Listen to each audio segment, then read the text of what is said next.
Hello, hello, hello, welcome back. Have I got a special treat for you guys tonight? So in tonight's video, I've been holding this one back. I've been saving it for a special occasion and I think that now's the time. So in tonight's video, we're going to have a look at a golf club that I, and another pro, designed. This is a prototype golf club that we made. It's more like a training aid, but yeah, we actually engineered a training aid / golf club. Do you want to see it? Let's get into it.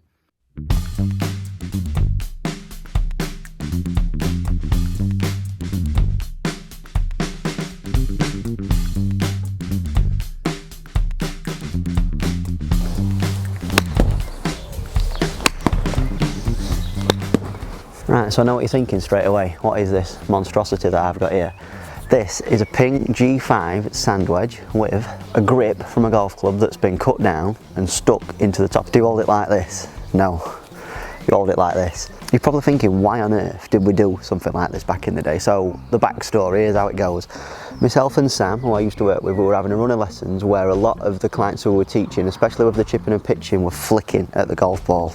This kind of thing. So adding a lot of loft, bottoming out usually before where the golf ball was, duffing a lot of chips, thinning a lot of chips, all that kind of stuff. And we thought, could we make our own training aid that's going to help people not do this anymore? And this is kind of what we came up with. So like I said earlier, this grip was on a shaft that didn't have a head on it, so we chopped it down so it's like that much longer, I think. Cut a hole in the top of the grip of this old Ping G5 sand wedge that we've had, stuck it in, glued it, stayed there ever since. Let me show you how I use it. So like I said earlier, the whole aim of this golf club is to stop people from flicking at the bottom, adding too much dynamic loft, bottoming out before, bottoming out after, moving that low point to places where it doesn't need to be. That's the whole idea. So when used properly, what this club gets you doing is taking out the wrist movement of the chip and a pitch shot, and meaning that you're rotating your body a little bit more. So if you were to use this club and you have got the faults that I just mentioned, the flickiness, what you'll find is that you let yourself in left side of your rib cage if you were to get it wrong. If you're to do it right, you'll notice that your torso is more rotated out of the way. I don't necessarily like to see this club get away from people's bodies, so that's something that we always look to prevent even when we're using this thing.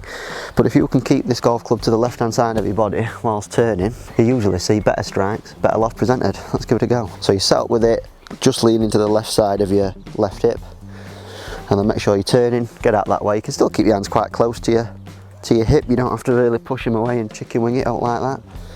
Let's give it a go. Oh, nice crispy strike, wasn't it? Now here's where the controversy comes in, because if you ask Sam, who made this golf club, he's going to say him. If you ask me, who made this golf club, I'm going to say me.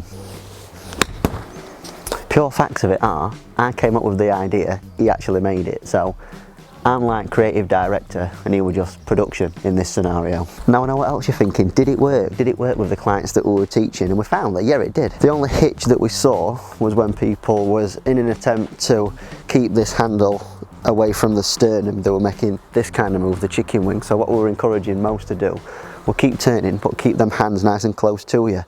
We hate to see that one, where you do the flick, add a load of loft, and this blue grip jams into your rib cage, because it's not comfortable, as I'm sure you're probably aware. Also, another side note as well, this was like the first prototype. There was also a second prototype. Shada! It's glamorous, isn't it? This was like the evolution from this first club that I made. Don't listen to Sam. Although this is another one that he actually glued. I didn't have much to do with the process side of things, just more of a creative force. This is a Ben Ross Max 7 iron, obviously less lofted than a sand wedge, fits the same purpose though, means that you keep turning through the shot, means that you eradicate that flip, just a little bit less loft, that's all, and a little bit longer in length too. Let's give it a go. Does the trick. Obviously with a club like this you can't really do full shots because this doesn't really let you, but it really does help for that pitching motion. We were finding that a lot of people who we were using this practice aid with were really able to sort the strike out and sort the dynamic loft out as well. That was a good strike, you see that one? Ripped it. So there you go, that was prototype 1, prototype 2. Two golf clubs / training aids that in my infancy and me being a teaching pro I actually made.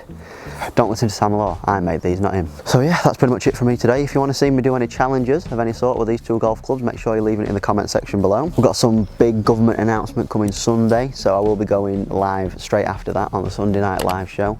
Don't want to miss that, it's going to be super important for everyone, I think. Thanks ever so much for the support we've had on the channel recently, and yeah, keep it locked. So until tomorrow, stay indoors, stay safe. Later, I will see you there. Ta-ra.